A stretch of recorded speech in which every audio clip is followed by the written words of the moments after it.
বন্ধুরা, global energy মার্কেটে ভারতের দাপট দেখে এখন পুরো বিশ্ব স্তব্ধ।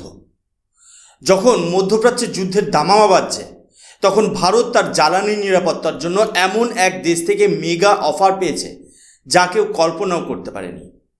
ব্রাজিল সরাসরি ভারতকে প্রস্তাব দিয়েছে যে তারা ভারতের ক্রুড অয়েলের সিংহভাগ চাহিদা একাই পূরণ করতে প্রস্তুত। কিন্তু এর বদলে ব্রাজিল ভারতের কাছে যা চেয়েছে তা আমাদের দেশের রিফাইনিং এক্সপার্টিসের এক বিশাল স্বীকৃতি। আজ আমরা আলোচনা করব কিভাবে এই জিওপলিটিক্যাল শিফট ভারতের অর্থনীতি এবং ভারতের ফরেন পলিসিকে চিরতরে বদলে দিতে পারে। আমি সুশোভন, আপনারা দেখছেন অদ্ভুত অথচ বাস্তব। বন্ধুরা, আমার স্ক্রিনে আপনারা এই মুহূর্তে লিভ মিন্টের যে নিউজ আর্টিকেলটি দেখছেন সেটি একদম টাটকা খবর। ভারতের নিযুক্ত ব্রাজিলের অ্যাম্বাসেডর নেথেন ফিলিক্স অত্যন্ত আত্মবিশ্বাসের সাথে জানিয়েছেন যে ব্রাজিল তাদের অয়েল প্রোডাকশন যে জ্যামিতিক হারে বাড়াচ্ছে তাতে তারা ভারতকে প্রায় আনলিমিটেড ক্রুড অয়েল সরবরাহ করতে সক্ষম। অর্থাৎ ভারত যতটা চাইবে ব্রাজিল ততটাই দিতে প্রস্তুত। এখন এখানে একটা খুব বড় প্রশ্ন আমাদের মনে আসতেই পারে, ব্রাজিল হঠাৎ কেন ভারতকে এই মেগা অফার দিল? আর ভারতই বা কেন হাজার হাজার মাইল দূরের এই ল্যাটিন আমেরিকান দেশের প্রতি এত আগ্রহ দেখাচ্ছে? বন্ধুরা, এর মূল উত্তর লুকিয়ে আছে গ্লোবাল ডাইভার্সিফিকেশন বা উৎসের বৈচিত্র্যের মধ্যে। এতদিন পর্যন্ত ভারতের জ্বালানি চাহিদার সিংহভাগ আসত মধ্যপ্রাচ্য বা গালফ দেশগুলোর থেকে। কিন্তু আমরা দেখেছি ওই অঞ্চলে সামান্য রাজনৈতিক অস্থিরতা তৈরি হলেই তেলের সাপ্লাই চেইন ভেঙে পড়ার উপক্রম হয়। ইউক্রেন যুদ্ধ শুরু হওয়ার পর ভারত যখন পশ্চিমী দুনিয়ার রক্তচক্ষু উপেক্ষা করে রাশিয়ার থেকে রেকর্ড পরিমাণ তেল কেনা শুরু করলো, তখনই বিশ্ববাসী বুঝে গিয়েছিল যে ভারত এখন আর কারো চাপের কাছে মাথা নত করবে না। ভারত এখন তার স্ট্র্যাটেজিক অটোনমি বা কৌশলগত স্বায়ত্তশাসন বজায় রাখতে চায়। ঠিক এই জায়গাতেই ব্রাজিল একটি গেম চেঞ্জার হয়ে দাঁড়িয়েছে। তারা শুধু আমাদের তেল দিতে চায় না, তারা চায় ভারত তাদের দীর্ঘমেয়াদী এনার্জি পার্টনার হোক। এর ফলে একদিকে যেমন রাশিয়ার উপর আমাদের অতি নির্ভরশীলতা কমবে, তেমনি ওপেকের দেশগুলোর একচেটিয়া দাপট থেকেও ভারত নিজেকে সুরক্ষিত রাখতে পারবে। এখন আপনাদের মনে একটা খুব স্বাভাবিক প্রশ্ন আসতে পারে, ব্রাজিলের তেলের ভাণ্ডার কি আদৌ এতটাই বড় যে তারা ভারতের মতো এক বিশাল দেশের চাহিদা মেটাতে পারবে? বন্ধুরা, তথ্য কিন্তু সে কথাই বলছে। ব্রাজিল বর্তমানে দক্ষিণ আমেরিকার বৃহত্তম এবং বিশ্বের নবম বৃহত্তম ক্রুড অয়েল প্রডিউসার। বর্তমানে তাদের দৈনিক উৎপাদন প্রায় 4 মিলিয়ন ব্যারেল। কিন্তু ভারতের জন্য সবচেয়ে আশার কথা হলো ব্রাজিলের অ্যাম্বাসেডর নেথেন ফিলিক্সের দেওয়া স্টেটমেন্ট। তিনি জানিয়েছেন ব্রাজিল তাদের প্রোডাকশন ক্যাপাসিটি যে হারে বাড়াচ্ছে তাতে আগামী 4 বছরের মধ্যে এই সংখ্যা 5 মিলিয়ন ব্যারেল ছাড়িয়ে যাবে। অর্থাৎ তারা যখন বিশ্বের শীর্ষ 5টি তেল উৎপাদনকারী দেশের তালিকায় ঢোকার প্রস্তুতি নিচ্ছে, ঠিক সেই সময়ই তারা ভারতের দিকে বন্ধুত্বের হাত বাড়িয়ে দিয়েছে। এবার আসা যাক টেকনিক্যাল বিষয়ে, যা শুনলে আপনারা অবাক হবেন। ব্রাজিলের এই বিপুল তেলের ভাণ্ডারের সিংহভাগ তেল আসে প্রি সল্ট ফিল্ড থেকে। সহজ ভাষায় বললে এগুলো সমুদ্রের তলদেশে লবণের এক বিশাল স্তরের নিচে লুকিয়ে থাকা তেলের খনি। এই কূপগুলো সমুদ্রপৃষ্ঠ থেকে প্রায় 2000 মিটারেরও বেশি গভীরতায় অবস্থিত। আপনারা কল্পনা করতে পারেন আটলান্টিক মহাসাগরের অতল গভীরে তেল তোলা কতটা চ্যালেঞ্জিং। ঠিক এই কারণেই এখানে ইনিশিয়াল ইনভেস্টমেন্ট কস্ট বা প্রাথমিক বিনিয়োগ অনেক বেশি। কিন্তু একবার যদি ড্রিল সফল হয় তবে এর ম্যাজিক শুরু হয়। এই প্রি সল্ট তেল অত্যন্ত উন্নত মানের এবং এর প্রোডাকশন কস্ট একবার সেট আপ হয়ে গেলে প্রতি ব্যারেলে মাত্র $30 থেকে $40 আশপাশে খরচ হয়। বর্তমানে গ্লোবাল মার্কেটে তেলের দাম যেখানে $80 থেকে $90 ঘরে ঘোরাফেরা করে, সেখানে ব্রাজিলের এই সস্তা এবং উন্নত মানের তেল ভারতের জন্য এক গেম চেঞ্জার হতে পারে। যদি ভারতে সস্তা তেল বড় ভলিউমে ইম্পোর্ট করতে পারে তবে আমাদের দেশের ফিসক্যাল ডেফিসিট কমবে এবং সরাসরি দেশের বাজারে পেট্রোল ডিজেলের দাম ও ইনফ্লেশন বা মুদ্রাস্ফীতি নিয়ন্ত্রণে রাখা অনেক সহজ হবে।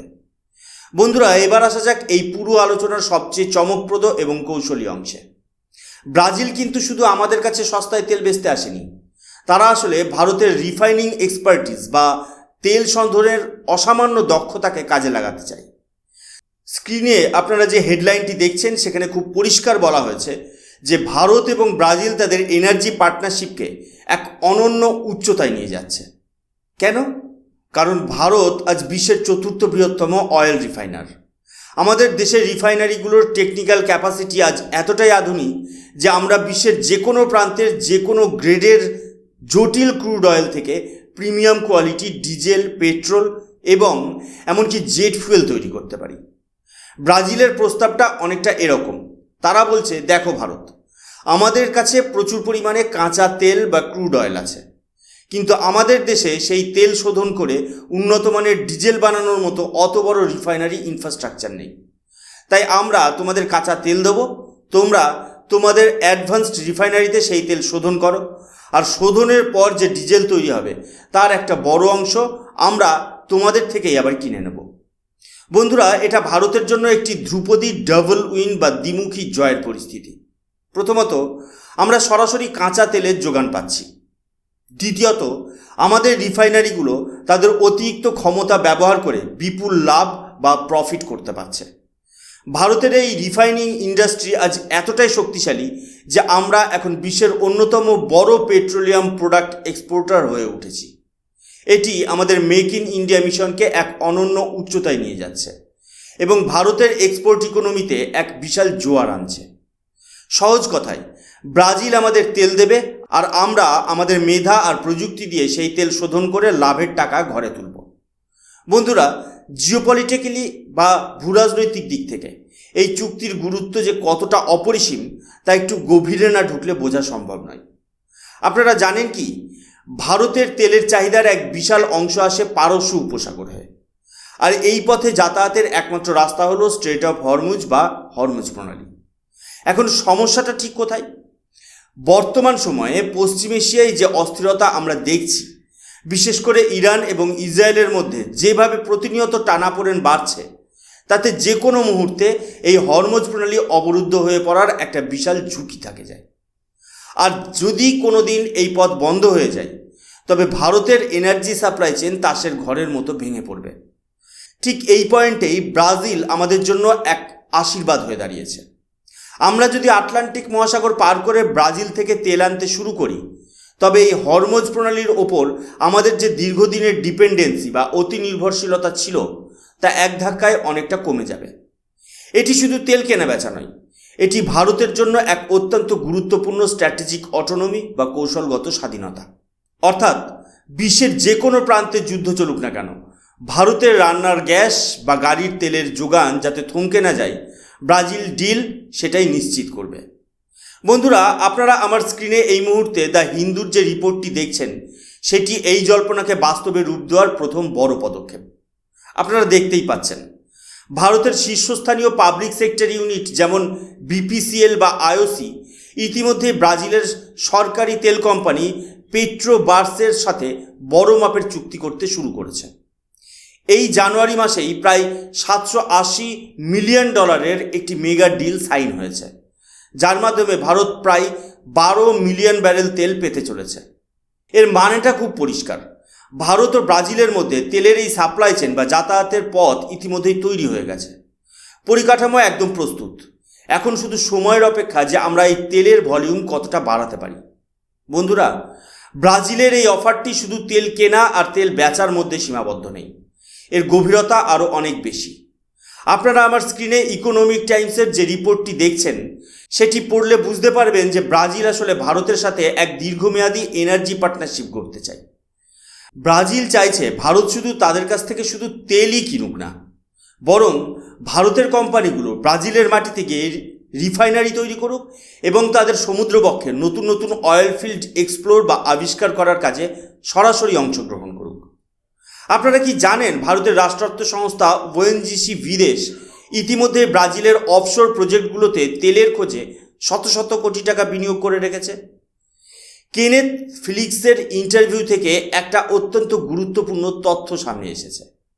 ভারত যেভাবে বর্তমানে আমেরিকার সাথে টাই আপ করে সেখানে বিশাল বিশাল রিফাইনারি সেট আপ করার পরিকল্পনা করছে, ব্রাজিল ঠিক একইভাবে ভারতের সেই রিফাইনিং টেকনোলজি এবং ইনভেস্টমেন্ট নিজেদের দেশেও আশা করে। এটি ভারতের জন্য কেন বড় সুযোগ? কারণ ভারত যদি ব্রাজিলের তেলের খনিতে সরাসরি অংশীদার হতে পারে তবে সেই তেলের ওপর আমাদের অধিকার আরও মজবুত হবে।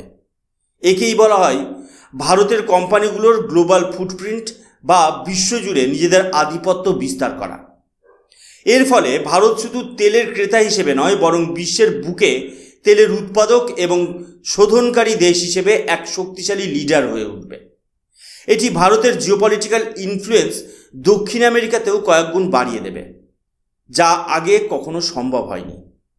সহজ কথায় আমরা শুধু তেলের জন্য অন্যের উপর নির্ভর করব না, আমরা বিদেশের মাটিতে গিয়ে তেল উৎপাদন করে ভারতের জ্বালানি নিরাপত্তা নিশ্চিত করব।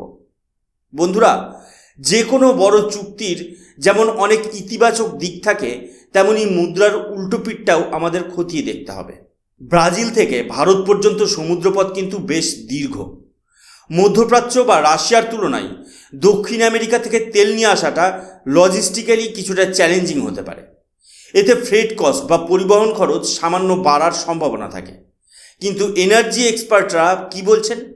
তাদের মতে যদি ব্রাজিল ভারতকে রাশিয়ার মতো স্পেশাল ডিসকাউন্ট অফার করে কিংবা আমরা যদি তাদের সাথে 10 বা 20 বছরের কোনো লং টার্ম কন্ট্রাক্ট বা দীর্ঘমেয়াদী চুক্তিতে সই করি তবে এই বাড়তি পরিবহন খরচ অনায়াসেই মেকআপ করা সম্ভব। কারণ তেলের দামের স্থিতিশীলতা যে কোনো লজিস্টিক খরচের চেয়ে ভারতের অর্থনীতির জন্য বেশি জরুরি। সবশেষে যদি আমরা এই পুরো বিষয়টাকে সামারি বা বিশ্লেষণ করি তবে 3টি প্রধান দিক পরিষ্কার হয়ে উঠবে। 1, ভারত এখন আর কোনো একটি নির্দিষ্ট অঞ্চলের উপর নির্ভরশীল নয়। আমরা আমাদের তেলের বাস্কেটকে ডাইভার্সিফাই করছি যাতে গ্লোবাল পলিটিক্সে কোনো পরিবর্তন এলেও আমাদের সাপ্লাই চেন অটুট থাকে।